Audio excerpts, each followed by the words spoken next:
गौतम बुद्ध की प्रेरणादायक कहानी अहिंसा का महत्व। प्राचीन समय में एक गांव में गौतम बुद्ध अपने शिष्यों के साथ प्रवास कर रहे थे। वहां के लोग बुद्ध की शिक्षाओं से बहुत प्रभावित थे और उनके प्रवचनों में नियमित रूप से भाग लेते थे।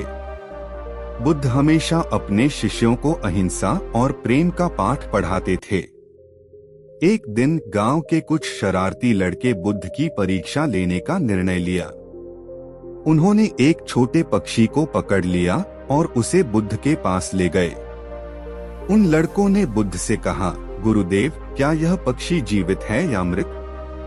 लड़कों का इरादा था कि यदि बुद्ध कहेंगे कि पक्षी जीवित है तो वे उसे मार देंगे, और यदि वे कहेंगे कि वह मृत है तो वे उसे छोड़ देंगे।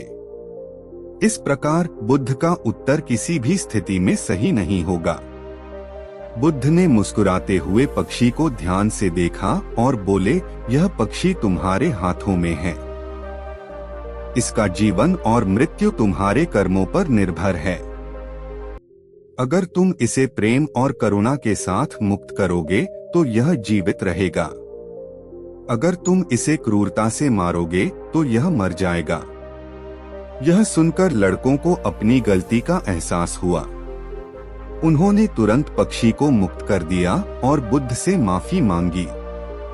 बुद्ध ने उन्हें समझाया कि जीवन में अहिंसा और करुणा का बहुत महत्व है। जो भी कर्म हम दूसरों के साथ करते हैं वे हमारे जीवन में भी वापस आते हैं।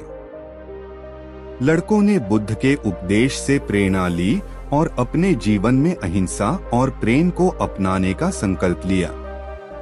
इस कहानी से हमें यह सीख मिलती है कि हमारे कर्म ही हमारे जीवन का निर्धारण करते हैं। यदि हम अपने जीवन में अहिंसा और करुणा को अपनाते हैं तो हमें भी वही प्रेम और करुणा प्राप्त होगी।